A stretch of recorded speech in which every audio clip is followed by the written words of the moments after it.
কচু গাছ রুইয়েছিলাম, আপনারা দেখেছিলেন। আবার কচু গাছের পিলি টেনেছিলাম, সেটাও আপনারা দেখেছিলেন। এবার দেখুন কচু গাছগুলো কত বড় বড় হয়ে গেছে। আর এই কচুর ডাগ কেটে নিয়ে যাব, ইলিশ মাছের মাথা দিয়ে কচু শাক রান্না করব। তো প্লিজ বন্ধুরা, আপনারা পুরো ভিডিওটা প্রথমের থেকে শেষ পর্যন্ত দেখবেন, আশা করছি আপনাদের ভালো লাগবে। গাছ তো একটা করে হয়েছে, যে গাছের 4-5টা করে ডাল বেরিয়েছে সেরকম গাছ থেকে একটা করে কেটে দিতে হবে, নাহলে গাছ আবার মরে যাবে।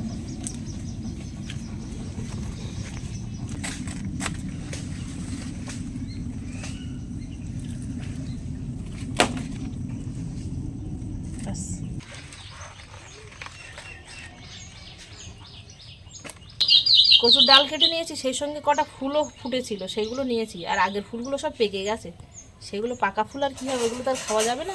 তাই দেখুন এই যে যেগুলো জ্বালিয়ে আছে সবে ফুটেছে সেই ফুলগুলো নিয়েছি। এবার পুকুরের জলে পরিষ্কার করে ধুয়ে নেব। গায়ে প্রচুর নোংরা।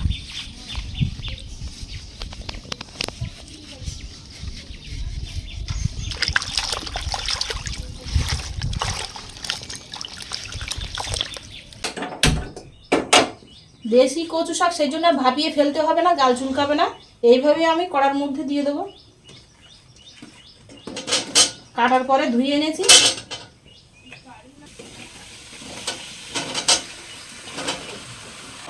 কচু শাকগুলো এইভাবে কিন্তু আমি ওপরের যে খোসাটা আছে সেই খোসাটা ফেলে দিয়ে পরিষ্কার করে ছাড়িয়ে ধুয়ে এনেছি।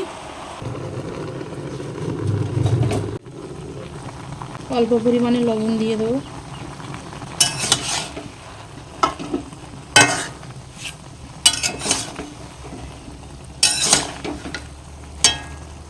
এমনিতেই যা জল বেরোবে, নতুন করে আর জল দিতে লাগবে না। জল দেইনি তাই দেখুন কতটা জল বেরিয়েছে। এবার জল থেকে আমি ছেঁকে তুলে নেব। মাছের মাথাগুলো এরকম দুচালা করে নিয়েছি, তাহলে ভাজতে সুবিধে হবে। লবণ দিয়ে দেবো, হলুদ গুঁড়ো। মাছ ভাজার জন্য সরষের তেল দিয়ে দেবো। তেল গরম হয়ে গেছে, মাছ দিয়ে দেবো।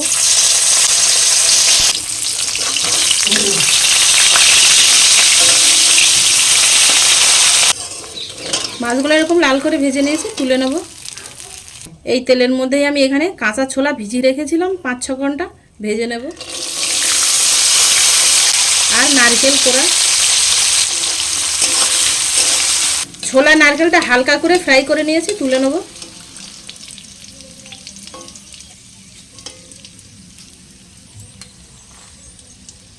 এই তেলের মধ্যেই তেজপাতা, শুকনো লঙ্কা, 5 ফোড়ন আর দিয়ে দেবো কাঁচা লঙ্কা কোড়া। মশলাটা 40-50 সেকেন্ড মতো ভেজে নিয়েছি, বেশ সুন্দর একটা গন্ধ ছাড়ছে। এর মধ্যে এবার কচু শাকটা দিয়ে দেবো। ঝাল দিতে রেখেছিলাম জল ঝরানোর জন্য, তাহলে পুরোপুরি জলটা ঝরে যাবে।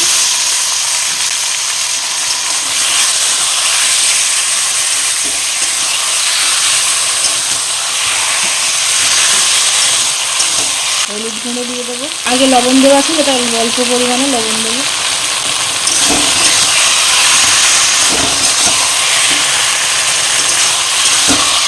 2 মিনিট পরে দেখুন আরও কিছুটা জল বেরিয়েছে। এই জলটা পুরোপুরি শুকিয়ে নেবো নাড়াচাড়া দিয়ে মিডিয়াম ফ্লেমে। জলটা শুকিয়ে তেল ছাড়তে শুরু হয়েছে। এবার এর মধ্যে ভিজে রাখা মাছের মাথাগুলো দিয়ে দেবো। আর দিয়ে দেবো ভাজা নারকেল আর ছোলা। নারকেল আর ছোলাটা সম্পূর্ণই অপশনাল, আপনারা চাইলে দিতে পারেন, আমার নাও দিতে পারেন। মাছের মাথাগুলো একটু ভেঙে দেবো, তবে অনেকে কিন্তু মাছের মাথা ভেঙে না আস্তেই রাখে, তো আমার মনে হয় মাছের মাথা ভেঙে দিলেই ভালো হয়। কচু শাক রান্নাটা প্রায় হয়ে এসছে, দেখুন এই যে তেল ছাড়তে শুরু হচ্ছে। এর মধ্যে এবার 1 চামচ চিনি দিয়ে দেবো, ভাজা জিরের গুঁড়ো,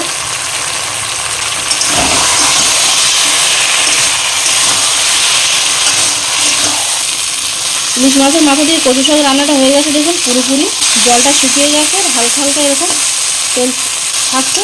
এবার নামিয়ে নেব। কচু শাকের কালারটা দেখুন সেরকমই আছে, একদম সবুজ কালার। আপনারা তো অনেক রকমভাবে কচু শাক রান্না করে খেয়ে দিয়ে গেছেন, কিন্তু আমার মতো একবার এইভাবে ইলিশ মাছের মাথা দিয়ে কচু শাক রান্না করে খেয়ে দেখুন, আশা করছি ভালো লাগবে। ভালো লাগলে আপনাদের বন্ধুদের কাছে প্রচুর শেয়ার করবেন।